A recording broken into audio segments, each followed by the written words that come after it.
sur notre chaîne Automoto à fond dans les tours. Nous sommes aujourd'hui au Portugal, près de Setúbal. Nous essayons le tout nouveau Volkswagen T-Roc. 8 ans après son lancement, le T-Roc s'offre une toute nouvelle édition. Elle aura la charge de perpétuer le succès considérable de ce modèle qui s'était extrêmement bien vendu. Volkswagen en a en effet écoulé plus de 2,2 millions d'exemplaires avec des pics de vente à 328 000 exemplaires en 2019 et encore 322 000 exemplaires en 2023. Le succès de ce SUV urbain a même fait de l'ombre à la Golf. Il faut dire que le T-Roc est une excellente voiture, originale, spacieuse, pratique, offrant un bel agrément de conduite. Pour autant, le nouveau Volkswagen T-Roc est une autre voiture. Il porte le même nom que le modèle précédent, mais il est différent de ce qu'il était, un peu moins crossover, un peu plus baroudeur. Basé sur la plateforme MQB de la Golf 8, il s'est allongé, passant de 4,25 m à 4,37 m, avec 28 mm de plus pour l'empattement.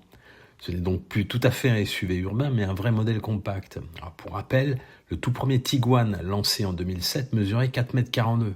On est donc plus très loin de ce modèle. Cette nouvelle version adopte également la face avant du Touareg et du Tiguan, avec l'immense grille de radiateur noir étirée sur toute la largeur. Les feux triangulaires débordent sur les ailes et sont reliés par un bandeau lumineux avec le logo Volkswagen au centre. Sur les versions haut de gamme, on bénéficie de l'éclairage EQ Light inauguré sur le Touareg. Il s'agit d'un système d'éclairage qui fonctionne avec des feux Matrix LED intelligents, capables de gérer individuellement l'éclairage de différentes zones de la route. Cela permet notamment de rouler avec les feux de jour allumés sans éblouir les autres usagers grâce à l'ajustement automatique des faisceaux et cela améliore la visibilité nocturne dans diverses situations. Ce SUV garde malgré tout son allure générale, son profil dynamique, notamment son pilier C très incliné avec ses épaulements marqués au-dessus des roues arrière. Il y a toujours cette strie qui file du milieu de la portière arrière pour aller dessiner la ligne de rupture du haillon entre sa partie inclinée et sa partie verticale. Cette strie à la limite des deux plans du haillon soutient une ligne de LED horizontale qui relie les feux à LED. Alors sur les versions haut de gamme, le logo Volkswagen est éclairé. Tout cela donne au nouveau T-Roc une allure plus agressive, nettement moins sage que la première édition, qui cultivait plutôt une certaine élégance. L'intérieur progresse en qualité. Sur la finition Airline de notre essai, on disposait de sièges à l'excellent maintien. Le dessus de la planche de bord est recouvert d'un tissu développé spécialement pour le T-Roc. La commande de vitesse étant passée au volant, comme sur les modèles ID, et cela a libéré de la place sur la console. Alors cette console reçoit du coup la même molette lumineuse que le Tiguan. Elle sert à la fois au choix du mode de conduite en appuyant dessus et au réglage du volume du multimédia. Alors, dans la partie de la console qui remonte vers l'écran central, on trouve un espace pour la recharge par induction.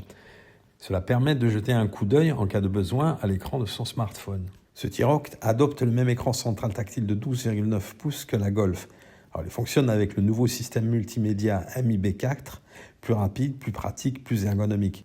Cet écran intègre la toute dernière version du GPS de Volkswagen, produit par HEA Technologies. Même si on ne dispose pas de la réalité augmentée, c'est l'un des tout meilleurs, voire le meilleur GPS du marché, qui allie qualité du design et précision du mapping. Sur le haut de cet écran, on dispose d'une icône appelée Assist, qui permet d'afficher toutes les aides à la conduite et donc de les déconnecter si elles nous agacent, comme c'est le cas pour l'alerte de survitesse par exemple. Enfin, sur le bas de l'écran, on se réjouit de trouver une réglette qui permet d'accéder à tout ce qui a trait à la climatisation. On n'est pas obligé de passer par divers menus, souvent compliqués inutilement. L'instrumentation s'affiche sur un écran rectangulaire de 10 pouces, ce que Volkswagen appelle le Digital Cockpit. Sur les finitions hautes, on dispose de la version Pro qui permet d'intégrer le GPS, de choisir son affichage et de tout paramétrer comme on le souhaite. À noter que l'affichage tête haute est une option inclue dans le pack Techno avec l'assistant de conduite semi-autonome qui est proposé sur les finitions Style et Airline pour 1 040 €. À l'arrière, les passagers disposent d'un espace aux jambes amélioré de 3 cm, mais la place du milieu reste un peu symbolique. Le coffre, lui, gagne 30 litres avec un volume de 475 litres qui passe à 1350 une fois la banquette rabattue. Donc ce modèle est lancé avec deux motorisations de 116 et 150 chevaux à hybridation légère, conçues à partir du même bloc 1,5 litre TSI. Il s'agit du 4 cylindres turbo désormais bien connu, doté d'une fonction de désactivation de 2 cylindres. Il est associé à un alterno-démarreur alimenté par une batterie de 48 volts. Alors cet alterno-démarreur appuie le moteur à bas régime et lors des accélérations pour lui offrir un boost de 14 kW. Il permet également de rouler en roue libre lorsque l'on ne sollicite pas l'accélérateur. Nous avons testé la version de 150 chevaux en finition Airline. Alors ce groupe propulseur, associé à la boîte automatique DSG à 7 rapports, permet effectivement d'avancer souvent en roue libre, notamment en mode confort, et de descendre sa consommation sous les 6 litres. Mais si l'on veut une conduite un peu plus dynamique sur route sinueuse, il vaut mieux passer en mode sport et utiliser les palettes au volant. Dans ces conditions, le train hybride a du punch. La voiture accélère de 0 à 100 km/h en 8 secondes 9. Nous avons pris du plaisir à mener ce T-Roc sur les virages joliment ciselés de la côte portugaise près de Setúbal, même si son amortissement privilégie le confort des passagers avec de la souplesse dans les suspensions. Sa tenue de route pourrait être un peu plus incisive pour une auto qui, contrairement au T-Cross, est dotée de suspensions arrière indépendantes. Il faut être aussi un peu vigilant car la consommation dans ces conditions dépasse facilement les 7 litres. Ce T-Roc améliore les atouts de la version précédente. C'est en effet l'une des voitures du marché qui propose la meilleure alliance entre praticité et agrément de conduite.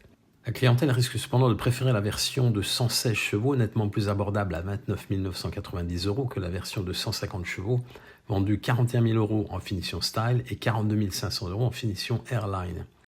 Alors, cela dit, la finition de base est déjà bien équipée avec l'aide au maintien dans la voie, l'alerte d'angle mort, le démarrage sans clé main libre, un système audio à 4 haut-parleurs, etc. Mais à 29 990 €, il faudra faire face à la menace du BYD Sea Lion 5 DMI, qui est plus grand, à 4,71 m, plus puissant avec une motorisation hybride rechargeable de 212 chevaux, et qui en outre ne met pas le malus de 310 à 983 € attaché au T-Roc dans sa version de 116 chevaux. Donc, le T-Roc est entré en production sur le site portugais de Palmela au sud de Lisbonne, comme on le voit sur la vidéo prise lors de notre visite.